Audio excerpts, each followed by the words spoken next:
कैसे हैं? उम्मीद करता हूँ कि आप लोग ठीक ही होंगे। आज मैं फिर आप लोगों के लिए यूपी कांस्टेबल भर्ती और यूपीएसआई की भर्ती को देखते हुए आपको 25 प्रश्नों का महत्वपूर्ण सेट देने जा रहा हूँ। ये सभी प्रश्न पिछले परीक्षाओं में पूछे गए हैं, जो कि प्रीवियस ईयर के पेपर से लिए गए हैं और आगे की परीक्षाओं में पूछे जाने की महत्वपूर्ण संभावनाएं हैं। हम आपको 5 सेकंड का समय देंगे, आप इसमें सही विकल्प का चयन कीजिएगा। यदि आपको और समय चाहिए तो आप वीडियो को रोककर आगे देख लीजिएगा। चलिए शुरू करते हैं अपने पहले प्रश्न के साथ। हमारा पहला प्रश्न है, गायत्री मंत्र का उल्लेख किस वेद में है? आपको बताना है कि गायत्री मंत्र का उल्लेख किस वेद में है। यदि आपके द्वारा चुना गया ऑप्शन नंबर सी ऋग्वेद, तो आप बिल्कुल सही होंगे, क्योंकि गायत्री मंत्र का उल्लेख ऋग्वेद में किया गया है। हमारा अगला प्रश्न होगा, अंग्रेजों द्वारा कोलकाता में निर्मित दुर्ग का क्या नाम है? आपको बताना है कि अंग्रेजों ने जो कोलकाता में दुर्ग का निर्माण कराया था उसका क्या नाम है।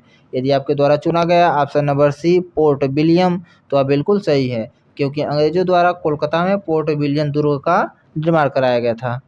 हमारा अगला प्रश्न होगा, सिखों के अंतिम गुरु निम्न में कौन थे? आपको बताना है जो सिख समुदाय है उसके अंतिम गुरु कौन है। यदि आपने चुना है ऑप्शन नंबर सी गुरु गोविंद सिंह, तो आप बिल्कुल सही हैं, क्योंकि सिखों के अंतिम गुरु गुरु गोविंद सिंह थे। हमारा अगला प्रश्न होगा, गंगा को उत्तर से दक्षिण ले जाने वाला चोल राजा कौन था? आपको बताना है कि जो गंगा माता है उनको उत्तर से दक्षिण ले जाने वाला चोल राजा कौन था। यदि आपने चुना ऑप्शन नंबर डी राजेंद्र, तो आप बिल्कुल सही हैं, क्योंकि गंगा को उत्तर से दक्षिण ले जाने वाला राजा राजेंद्र था। हमारा अगला प्रश्न होगा, तंजौर के बृहदेश्वर मंदिर का निर्माण किसने कराया? आपको बताना है जो तंजौर का बृहदेश्वर मंदिर है उसका निर्माण किसने कराया। यदि आपके द्वारा चुना गया ऑप्शन नंबर बी राजराज प्रथम, तो आप बिल्कुल सही होंगे, क्योंकि तंजौर के बृहदेश्वर मंदिर का निर्माण राजराज प्रथम के द्वारा कराया गया। हमारा अगला प्रश्न होगा, चार मीनार कहाँ स्थित है? आपको बताना है चार मीनार कहाँ स्थित है। यदि आपने चुना ऑप्शन नंबर बी हैदराबाद, तो आप बिल्कुल सही होंगे, क्योंकि चार मीनार हैदराबाद में स्थित है। हमारा अगला प्रश्न होगा, कौन सा पर्वत हिमालयी श्रृंखला का अंग नहीं है? आपको बताना है जो 4 विकल्प दिए हैं अरावली, कुनलुंग, काराकोरम, हिंदुकुश, इसमें से कौन सा पर्वत हिमालयी श्रृंखला का अंग नहीं है। यदि आपने चुना ऑप्शन नंबर बी कुनलुंग, तो आप बिल्कुल सही होंगे, क्योंकि कुनलुंग हिमालयी श्रृंखला का अंग नहीं है। हमारा अगला प्रश्न होगा, भारत में पूर्वी तट पर स्थित पत्तन है। आपको बताना है कि भारत के पूर्वी तट पर कौन सा पत्तन यानी बंदरगाह स्थित है।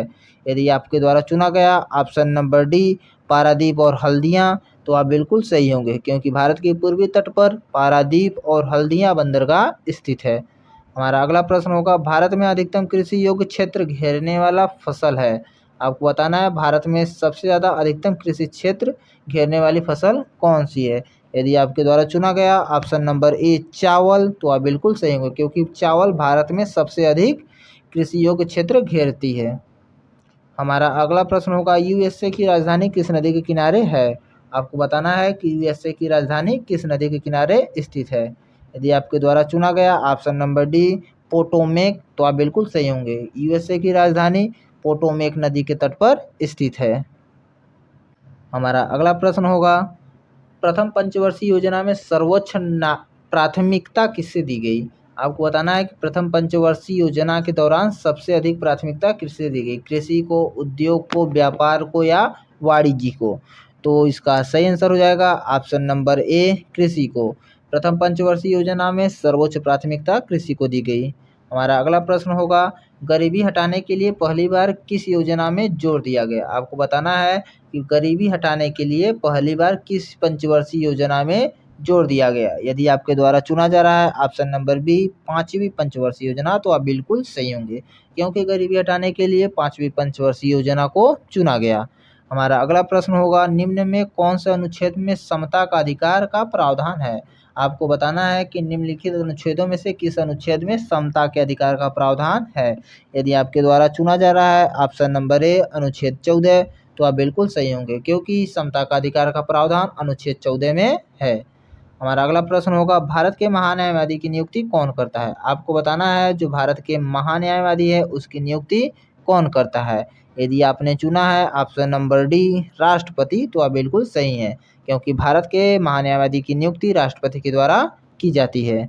हमारा अगला प्रश्न होगा, भारतीय संविधान में राज्य के नीति निर्देशक सिद्धांत कहाँ से लिए गए हैं? आपको बताना है जो भारतीय संविधान में राज्य के नीति निर्देशक सिद्धांत वर्णित है वह किस देश से लिए गए हैं? कनाडा, यूनाइटेड किंगडम, यूएसए या आयरलैंड? यदि आपने चुना ऑप्शन नंबर डी आयरलैंड तो आप बिल्कुल सही होंगे, क्योंकि भारतीय संविधान में राज्य के नीति निर्देशक सिद्धांत आयरलैंड के द्वारा राज्य से लिए गए हैं।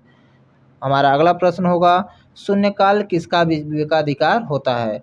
आपको बताना है जो संसद में शून्यकाल का समय होता है दोपहर में वो किसका विवेकाधिकार होता है? तो यदि आपने चुना option number B Lok Sabha speaker तो आप बिल्कुल सही होंगे, क्योंकि शून्यकाल लोकसभा स्पीकर का विवेकाधिकार होता है। हमारा अगला प्रश्न होगा, एन इनकलाब म्यूजिक के लेखक हैं? आपको बताना है एन इनकलाब म्यूजिक के लेखक कौन है? यदि आपके द्वारा चुना जा रहा है option number D T S. Eliot तो आप बिल्कुल सही होंगे। एन इनकलाब म्यूजिक के लेखक टी.एस. इलियट हैं।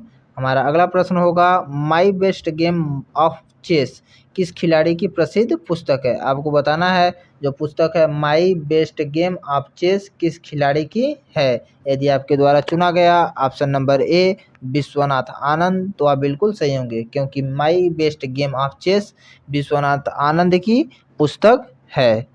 हमारा अगला प्रश्न होगा, गामा किरणें हैं। आपको बताना है कि गामा किरणें हैं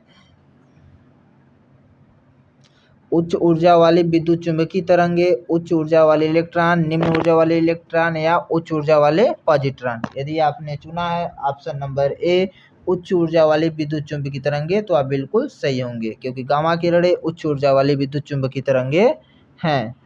हमारा अगला प्रश्न होगा, मानव शरीर में पाचन का अधिकांश भाग किस अंग से संपन्न होता है? आपको बताना है कि हमारे शरीर में जो पाचन का अधिकांश भाग है वह किस अंग में संपन्न होता है? पैनक्रियाज, बड़ी आंत, छोटी आंत या अमाशय में? यदि आपने चुना ऑप्शन नंबर सी छोटी आंत तो आप बिल्कुल सही होंगे, क्योंकि मानव शरीर में सबसे ज़्यादा पाचन छोटी आंत में होता है। हमारा अगला प्रश्न होगा, सुशासन दिवस निम्न में से किस दिन मनाया जाता है? आपको बताना है सुशासन दिवस किस दिन मनाया जाता है? यदि आपके द्वारा चुना जा रहा है ऑप्शन नंबर सी 25 दिसंबर तो आप बिल्कुल सही होंगे, क्योंकि सुशासन दिवस 25 दिसंबर को मनाया जाता है। हमारा अगला प्रश्न है, उत्तर प्रदेश में लठमार होली का आयोजन किस स्थान पर होता है?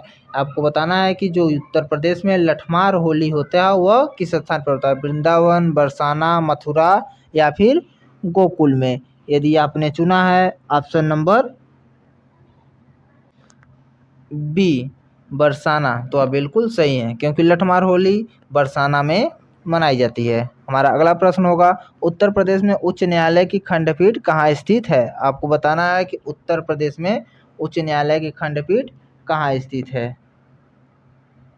यदि आपने चुना है ऑप्शन नंबर ए लखनऊ तो आप बिल्कुल सही होंगे, क्योंकि उत्तर प्रदेश में उच्च न्यायालय की खंडपीठ लखनऊ में स्थित है। हमारा अगला प्रश्न होगा, पारिस्थितिकी तंत्र के जैविक घटक में होते हैं? आपको बताना है कि पारिस्थितिकी तंत्र के जैविक घटक में होते हैं उत्पादक, उपभोक्ता, अपघटक या ये सभी? यदि आपने चुना ऑप्शन नंबर सी अपघटक तो आप बिल्कुल सही होंगे, क्योंकि पारिस्थितिकी तंत्र के जैविक घटक में अपघटक होते हैं। हमारा अगला और अंतिम प्रश्न होगा, भारत में हरित क्रांति के जनक कौन थे? आपको बताना है कि भारत में हरित क्रांति के जनक कौन थे?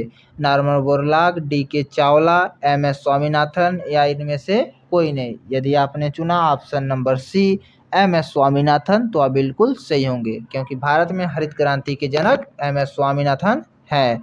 हम आपको अब से अधिक क्वेश्चनों का प्रश्न